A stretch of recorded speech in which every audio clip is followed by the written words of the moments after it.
everybody. David Kennedy here, Canopy Realtor Association and MLS President, here with yet another ordinary realtor who did some extraordinary things.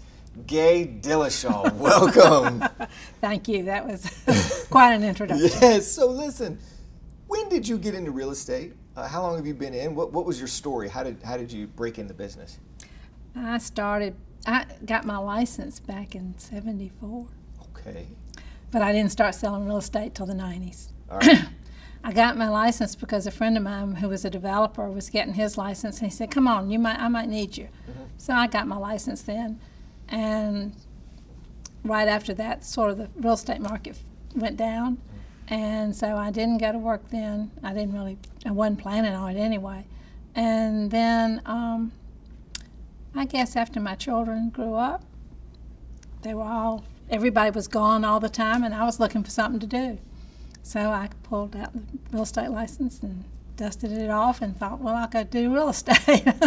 And that's what happened. So the record books in the annals of the Canopy Realtor Association, the record books have your name in it as 1992 Rookie of the Year. So that means around 91, 92, you're actively in the business, you're doing things. And Realtor of the Year, Rookie of the Year means that you enjoyed some success early. How were you so successful so quickly in the business? I'd like to think it was something I really did. I think I was lucky. I also, between the time that I got my license and the time I actually started selling real estate, I jumped into the volunteer world.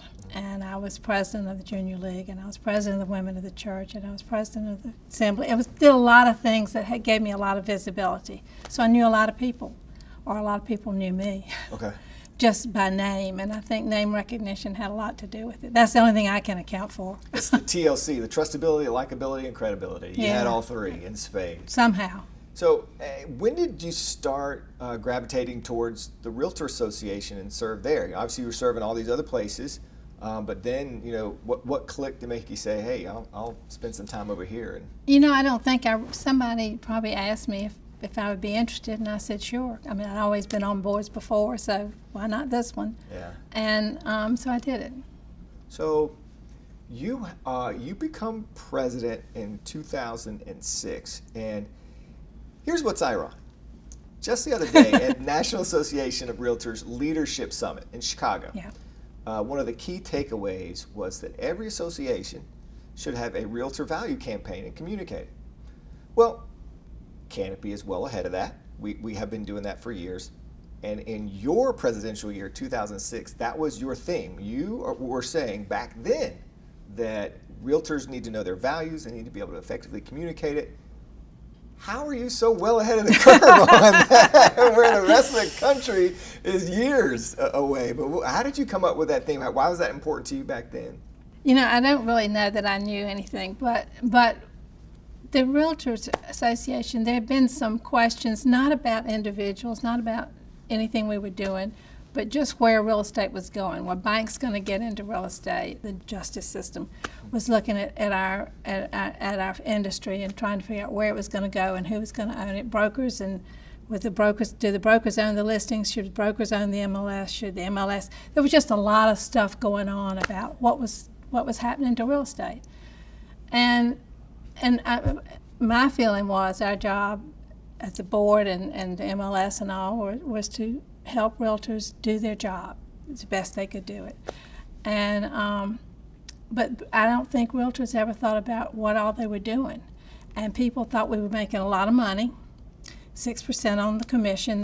When I got into real estate in 1990, there was a question, should the buyers be paying the buyer's agent and the seller pay the seller's agent? And there was a big brouhaha about that. And Dan Cunningham and I, he'd been in the business forever, and I just gotten into it, I said, we had a big discussion about that. And he thought that buyers would eventually pay the buyer's agent. And I said, there's just no way. They can't pay it on top of the commission.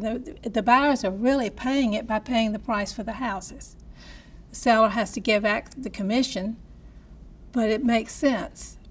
But you're not going to get back too many, particularly the lower income buyer would never be able to pay a commission to a buyer's agent, and then they wouldn't have the agency. And now, of course, back then when I got into it, the contract was 2 pages. It's now 15 pages, 14 pages. So, you know, there's a whole lot more to being a real estate agent than just, you know, opening the door and writing a contract. Yeah, it's almost, you almost talk about how you understand where cash has to be in the transaction, and the highest and best use for the cash, which would be maybe a down payment, so you can actually get the sale to go through. Whereas the person that's getting a ton of cash on the back end, the seller, they would have the resources at that point to kind of get the brokerage's fees.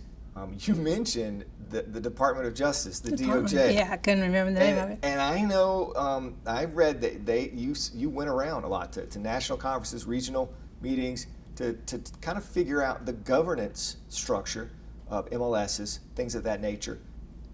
Ironically, we're doing that again.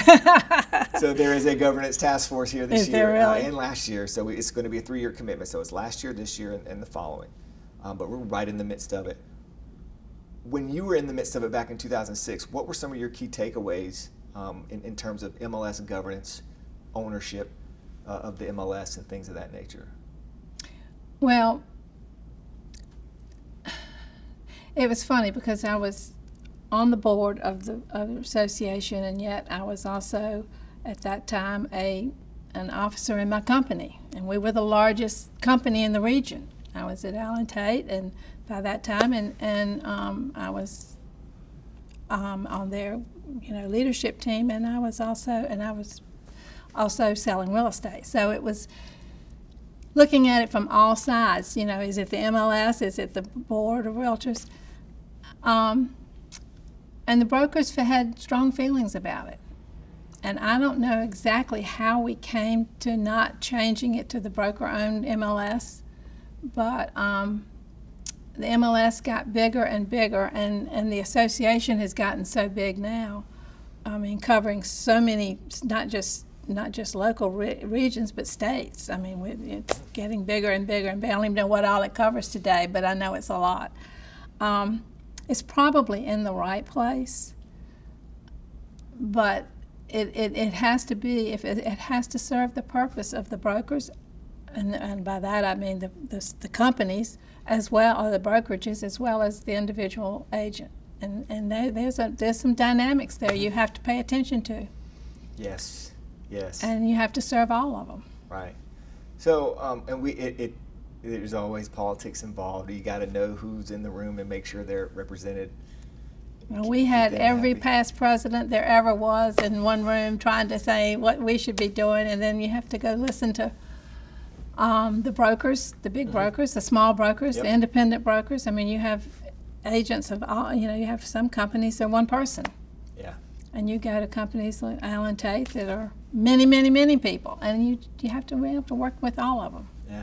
So there was you started something during your year. It was I think it was called a Realtor Builder Fair. 140 vendors came, but then 1,000 realtors showed up. And what you kicked off as a Realtor Builder Fair, it has morphed into the largest trade show, realtor trade show in the state. It's the Realtor Expo. Where did the idea come from, and who helped you with it? How did things get off the ground from that perspective? My guess is it started before I probably wound up with it, but I don't really remember how we got it started, but I remember we thought it was a good idea for everybody to come together, and not in a party way, but in a way that would serve the realtors, serve the vendors. People could see what was going on out in the rest of the world and see what might make sense for us. And so we just decided to give it a whirl, and it worked. Yeah, that thing, when's the last time you've been? I did not go this past year, but I went the year before. It is. It's amazing. Packed. I just went, I'd forgotten that's when it started. So we're all down in that the largest showroom you can be in. So we're there with all the booths. But then there are educational opportunities where you go up the escalator once or twice, and then there's just 3 or 4 different rooms where you go in for whatever you want to see. Yeah, it's amazing. But it's good that people are still interested in learning. Yes. It just, things change so rapidly. They do. If you're not learning, you're getting behind a little bit. So no question that's about an obstacle you have to overcome. Speaking of obstacles you have to overcome, when you were serving in leadership here, do you remember any type of obstacles or just roadblocks that you're like, that were just a challenge to get over? Certainly wasn't all easy street. Could have been. What are some of the memories that you have that may have just kind of that when you look back, you're like, wow, that was hard, but we got it done? I can't really remember anything particularly. You got a favorite memory when you look back on? No, favorite. You asked that question, the thing I thought, favorite memory, no. No, it was all good. I think mostly what my job was as president was to let all sides be heard. And once you do that, the answer usually becomes pretty clear. And it's usually a combination of trying to put things together that meet everybody's needs. Right. And so we had some conflicts, or some I won't say we had conflicts. We had conflicting views on things frequently. And it was at a time when real estate was being looked at by all sides, not just by we were in the news occasionally. Not terribly bad, but I've been on the board for a while, and there were a lot of things that came up, and there were always all sides to it, and it's just getting everybody to talk and listen, and then come up with what we can do. So, I think I was in Leadership Academy in 2009, and when we graduated, you get like a gift. And it was this book called Selling Charlotte, 85 Years in Real Estate. And that comes out your year. Tell me how this book kind of came about. What do you remember about the idea coming up? I just remember that, and that it was a long time, and that the association had grown, and we were very successful as realtors in Charlotte.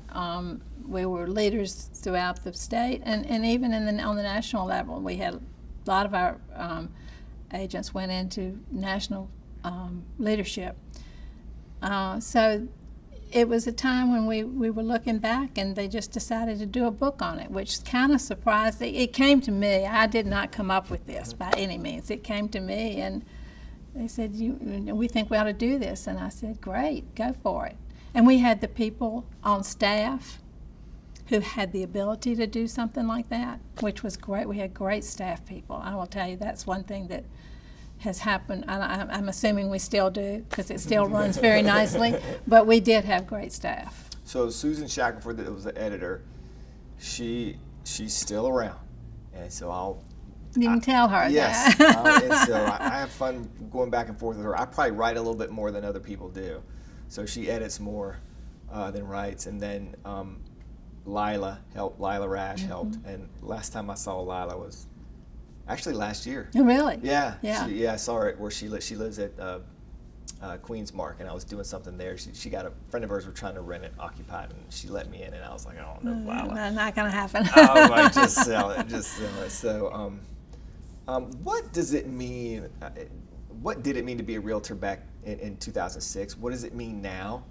When you look at what does it mean to be a realtor, how was it then? How is it now? Has it changed, evolved over time? Well, as I said earlier, from the time I started till today, we've gone a long way. It's far more technical and legal today than it was back then.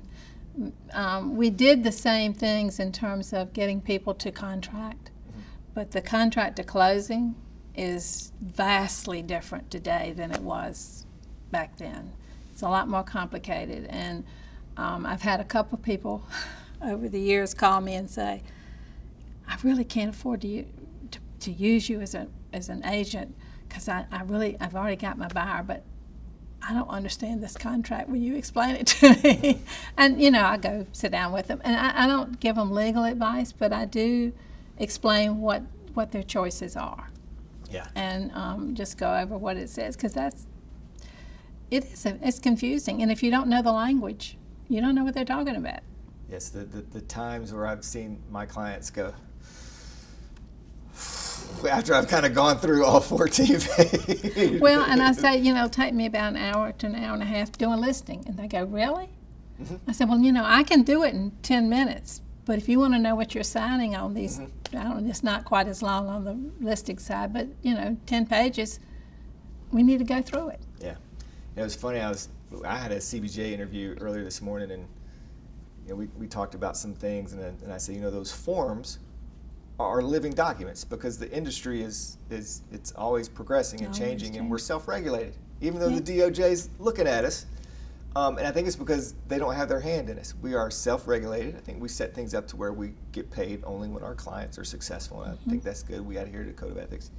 And I say, you can send a due diligence check or a due diligence fee via Venmo if you really want to these days. And she's like, really? I was like, I think ideally they mean it for Zelle in your bank app. But that's how it is evolving. Yeah. Where there's just kids now that don't have a checkbook, and they're like, so I got to go to the bank and get a. Yeah, I know. And it's like, can I just send it this way? And they were like, yeah. So it just keeps changing. You can. Changing. And it will continue to change. So last words here. What if you had advice for realtors today? What would it be? Same thing it was back then. Do your job, be professional, know what it is you're doing, how you're helping people. It's really about serving people, helping them meet their needs. We don't sell real estate. At least I don't sell real estate. I help someone. You tell me you want to buy the house, I will get you through it. But I'm not going to tell you what house to buy. That's your choice. But I will show you what your options are based on your criteria, and it works. But you just have to do it professionally. Remember, always keep your client in mind. They're first. Their needs. I'm more likely to talk you out of a house than into one. Why, you might want to think about this. Oh, I never thought about that, if it's on a busy road. Pointing out all the obstacles. Yeah. Well, not really obstacles, but just pointing out different facts. Yeah. And they take it as they choose to. If that's not important to them, that's fine. If it is important to them, they make a decision. Nobody told me that nobody really pointed out to me that the guy's garage was right close to my bedroom. I bought mine. So where should have had you? Well, I'm not. That's one I never thought about. He must have a loud car. Yeah, he's good now. He's good.